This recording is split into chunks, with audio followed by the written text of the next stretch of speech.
In the study of the equations of motion of systems of various nature, there are problems of determining the qualitative indicators and properties of motion according to the known structure and properties. In that connection, my presentation today is a conjecture of analytical mechanics, discrete mechanics, applied functional analysis, differential equations, and some elements of the theory of differential schemes. Such qualitative indicators for finite dimensional systems are in particular integral invariants, integrals of some functions. That integrals were introduced into analytical mechanics by Henry Poincare. In the future, the connection of integral invariants with a number of fundamental concepts of classical dynamics was established.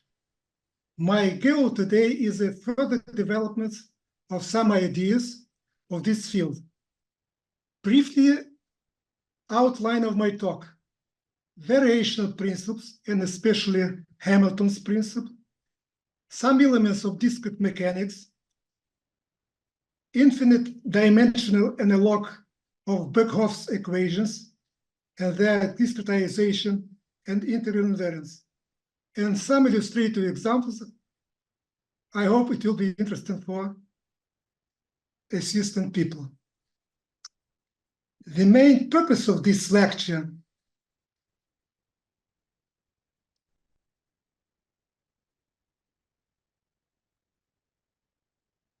is to extend some notions of the theory of integral invariance to broad classes of equations of motion of infinite dimensional systems, and especially for different kinds of evolution equations. Using a given Hamilton's action, the equations of motion of potential systems with an infinite number of degrees of freedom are obtained, generalizing the well-known Birkhoff's equations. A difference analog with discrete time is constructed for them. Based on it, a different approximation of the corresponding integral invariant of the first order is found. Let me consider more with details my presentation. First of all, problem statement. I begin with the state of an infinite dimensional potential systems. I suppose it is determined by the vector function u of x t. I hope that all notations presented here are clear for the audience. And look at the functional f of u, which is presented here. It is linear with respect to u I with t. R sub I of x t u alpha is a smooth functions, and b of u sub alpha is also a smooth function. It will be my starting point in the following sense. I do not explain for a moment why I have chosen such kind of function. It will be clear more later. Okay, we consider the given functional one on the following set T of n. Also, notations, I suppose, are clear. As to the terminology, I follow also well popular terminology and notations. I hope it will not be a problem to understand what it is. Now, I use the terminology accepted in the theory of fields by physicists and also in theoretical mechanics, and I introduce the density of the Lagrangian function according to the given formula. Now, according to the elements of functional or variational calculus, we simply find the first Cartesian derivative of this functional. is presented in the following way. Now I introduce the densities according to the well-known formulas, and we come using the boundary conditions, and after integrating by pass, to the following form of the first variation. Equating this variation to 0, we find the system of equations of the following form. As I hope you agree with me, it's not a problem to find these equations, but the sense will be clear more later. In my introduction, I have mentioned 2 or 3 times the name of Birkhoff. In 1927, Birkhoff published his wonderful and prominent book, Dynamical Systems. On the page 89, you can find a system of equations, which is called Poincare generalization of equations. So my choice of the functional one was directed in this direction. So I would like, using the given Hamilton principle, I would like to obtain the generalization of Birkhoff's equations. And we are very close to this aim, to this goal. Okay, look at it now. What is the consequence of the Hamilton's principle? We get, under considered conditions, the following systems of equations.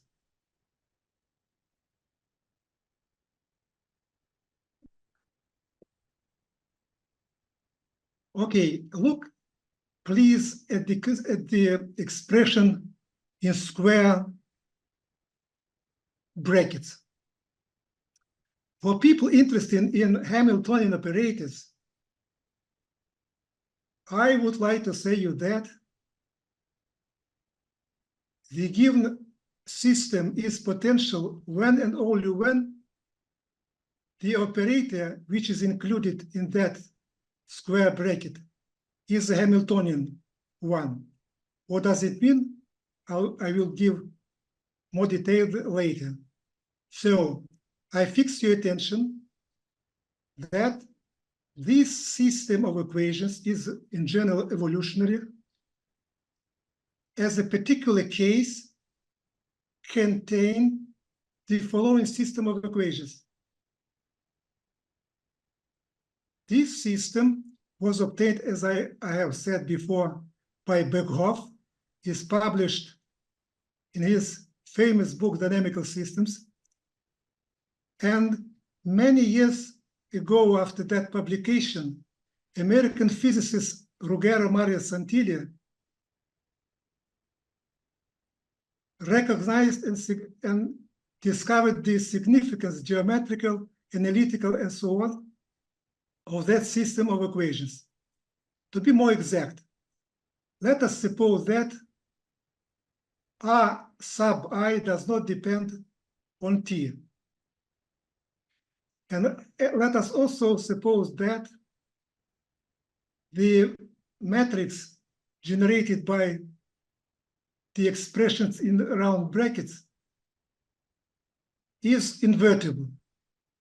Then we can solve this system of equations with respect to O sub chi with respect to T, and we come to the simple generalization of Hamilton equations. And Ruggero Maria Santilli published 2 volumes with the title Foundation of Theoretical Mechanics. The second volume is fully dedicated to this system of equations. I would like to say you that all results obtained for this system of equations, including canonical transformations, Hamilton-Jacobi equations, analog, and so on, I would try to extend to the case of the system of equations, which is now on this slide. As you can constant, really that is a large extension of the system of Birkhoff. One of the way is try to obtain the integral invariance for the system of Birkhoff. It was done many years ago in the University of People's Friendship by Professor Galiulin, and it was clear for me to try to obtain the analog of integral invariance for equations in the case when we have infinite dimensional case. Some of them are involved in the theory of discretization, and we have now a large and interesting field of discrete mechanics. It was interesting for me to obtain the variation discretization of the given functional and to obtain the analog of integral invariance for obtained discrete systems. The procedure is well known for you. We simply divide the segment OT into L equal parts. We introduce restriction operators, and in a well-known manner, according to Samarsky or Trenogin in his functional analysis, we can obtain the discrete analog of the Lagrangian, of the density of Lagrangian. Then we replace the given Hamilton's action by discrete form, which is presented here. And using the first Gateau variation, we find the corresponding first expression for variation. And it is not difficult to deduce from that the first variation of f in discrete case in this form. And then we come to the following system of discrete equations, discrete with respect to time.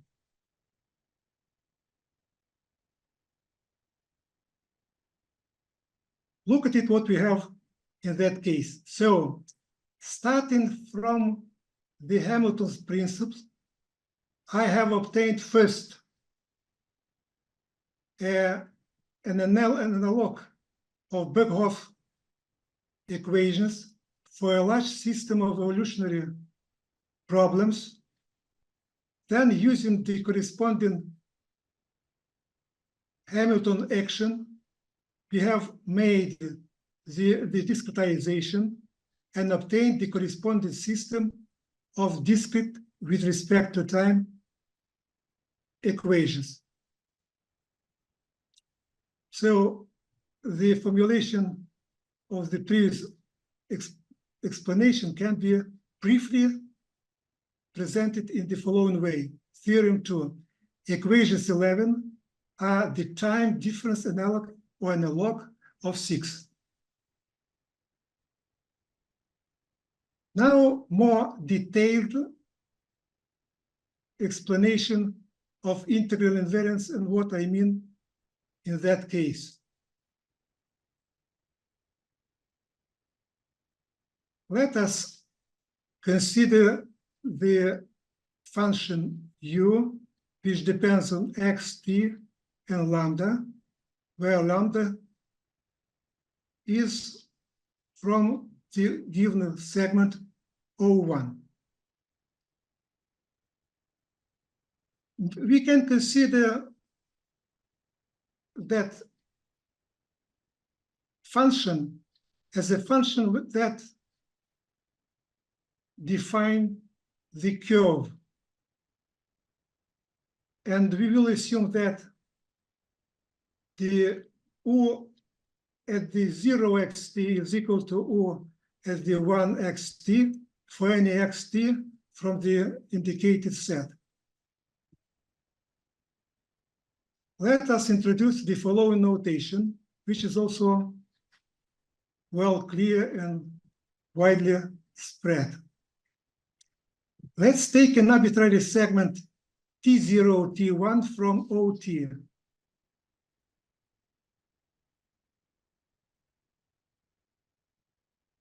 Then we can consider the variation of the functional f, which depends now not only on x and t, but also on lambda. It's not difficult to obtain the corresponding expression for the first variation. And finally, we come to the following conclusion. Along the real trajectory solutions of system 5, the variation d of f takes the following form. That moment is very important. And since for a closed curve C, the integral is 0, we obtain the following conclusion. We obtain the following result. Look at it. The left part is considered at the moment t equals t sub 1. The right hand side is the same expression taken at the moment t equals t0. My conclusion is the integral presented here on this slide is relative first-order linear integral invariant of the system described by Lagrangian 3. It is a direct extension of the theory of linear integral invariant presented for the first time by Henry Poincare to the case of the considered of the presented evolution systems. The result can be summarized in the following way. System of equation 6 has a relative integral invariant of the first order in the form 12, which is presented above. What about this discrete case? Since we have Hamilton action, we simply make the corresponding discretization, and we get the functional which is presented here. Now, according to the definition of the first cutoff variation, we find the corresponding first variation. It's not a difficult problem, even for my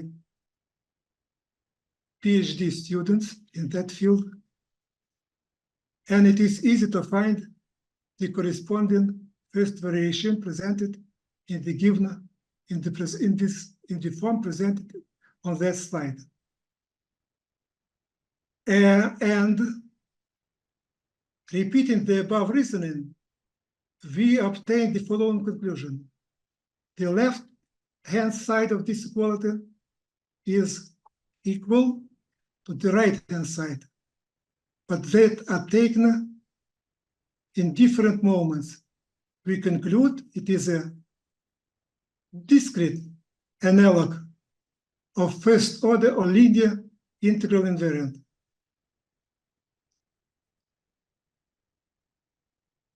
So we can conclude that formula 14 defines a discrete in time analog of first order relative integral invariant. Let me present first an example which explains some details. We consider well-known partial differential equation, and the last term, 2k squared times du with respect to dt, is a dissipated term. No, it's not a discovery. If we try to construct the corresponding Hamilton action, it will be a problem, since that dissipated term violates the necessary and sufficient condition of potentiality. This criterion is the following one. N prime, so the Gateau derivative, should be a symmetric operator. In that case, that condition is violated. It's not a problem. We can try to find the corresponding integrating operator or multiplier, which reduce that equation to another one, which is equivalent to the original one. And in that case, it's not a problem to find the corresponding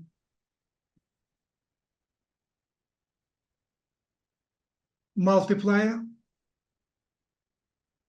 And it's not difficult to find. It is exponent to raised to the power 2 k squared t. Thus, we can obtain now for the given second order evolutionary equation Birkhoffian representation.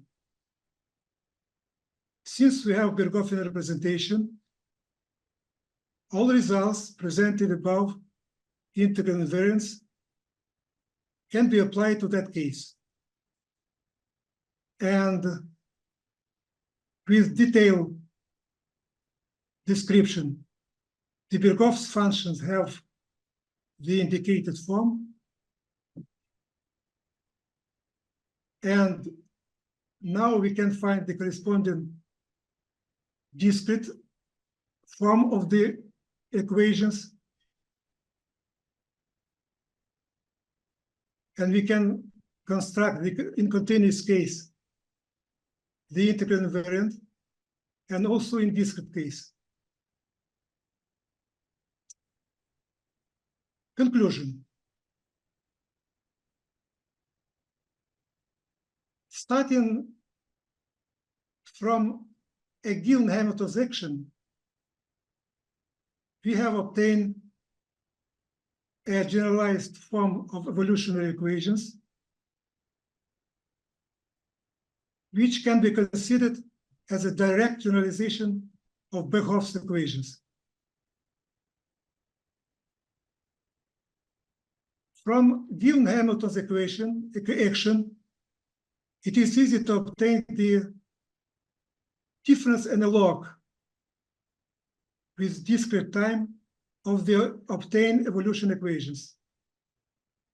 And it opened the way to find the corresponding linear integral invariants of first order.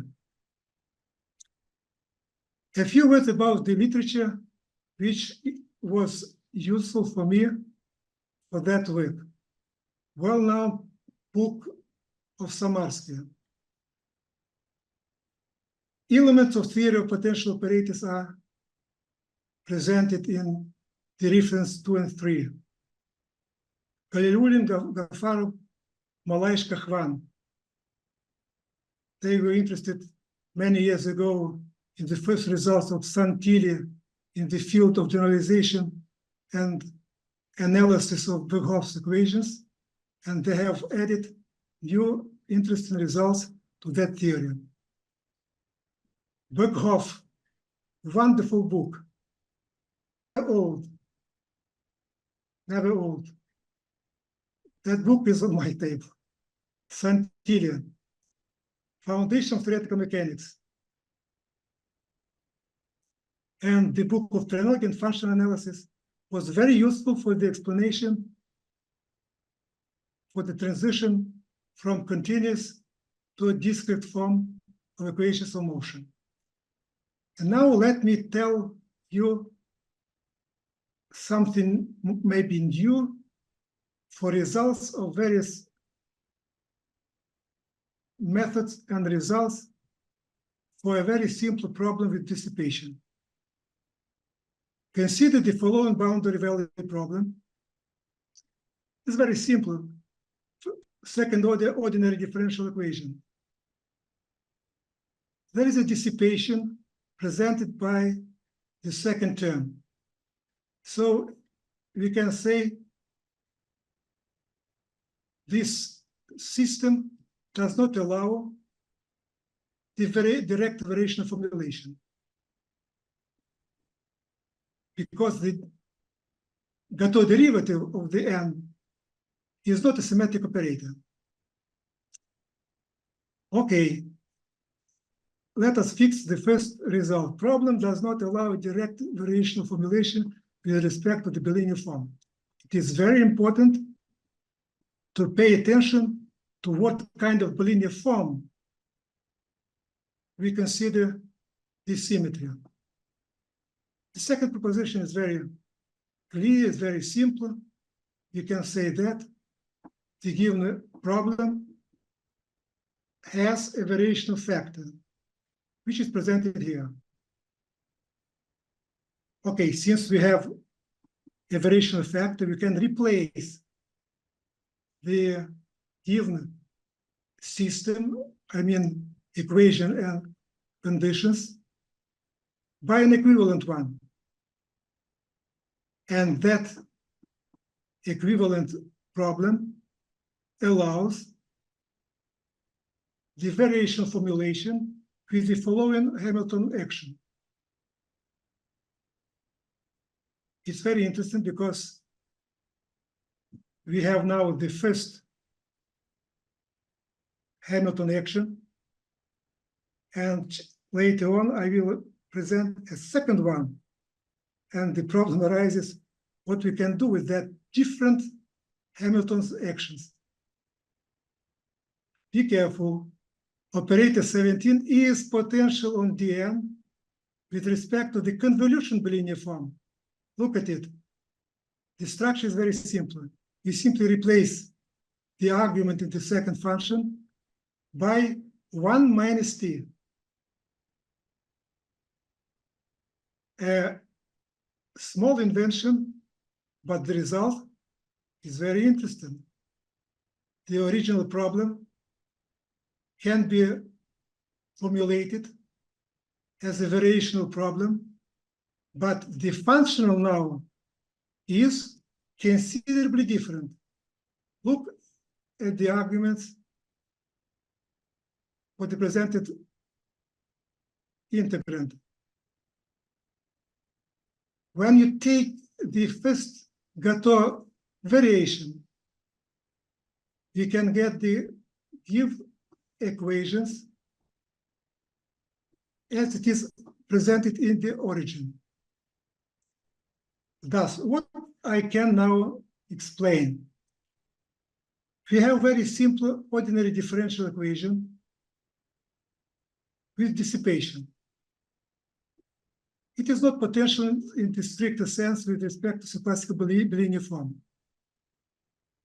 But we can find the corresponding variational factor, and it allows to get the Hamilton action which generates the given problem. The second approach, we can replace the classical bilinear form by an evolution one, and on that way we can obtain the second Hamilton action, but which is not from the Euler-Lagrange class of functions, but nevertheless it exists. So my next step was to apply the Ritz method using functional 19 and 20. The problem is shown in the way we can get the exact solution, which is complicated, as you see at the right-hand side of the given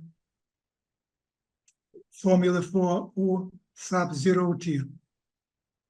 So, having the exact solution, we can compare different results approximating the exact solution. Okay. Applying this method, the functional 19, which is defined using the variational factor, gives the following approximate solution. Okay, let us fix that U sub 1. Now we can apply the Ritz method to the second functional which contains the delay of arguments. Okay, it is done. Now we have two kinds of discrete analogs. The first one is presented using the functional with multiplier with variation factor. Okay, and from here we can deduce the corresponding solution, approximate solution. Then we can get the discrete form of equations using the second functional, which contains the deviation of arguments. And the corresponding solutions can be presented for the comparison of results.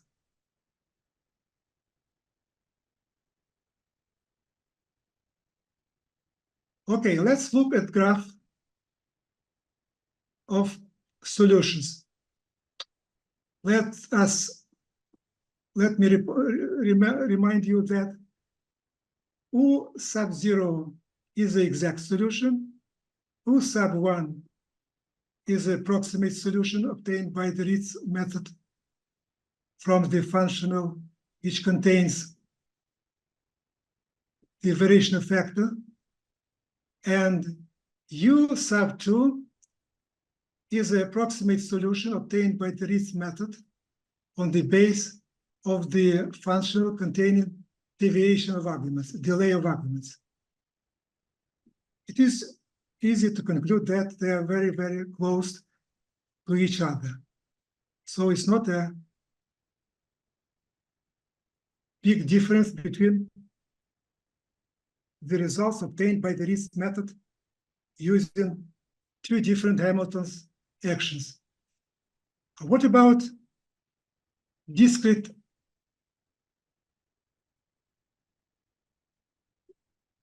solutions obtained after discretization of the corresponding functionals?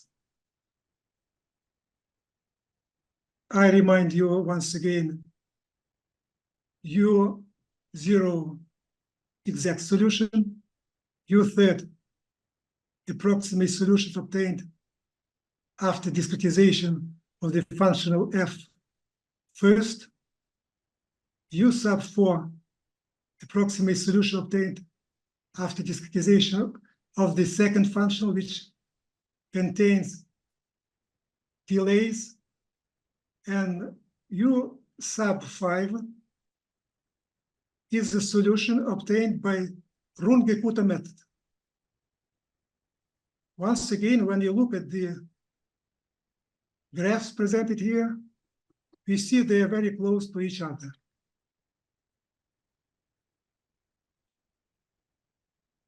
It is interesting to make the corresponding estimation between exact and approximate solutions using the, for example, spherical norm, which is presented here.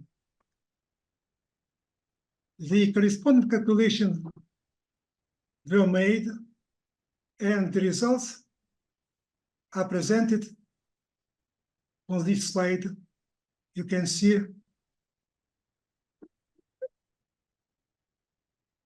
that approximation is quite well, and especially look at the results presented by R sub 3 and R sub 5. They are very close to each other.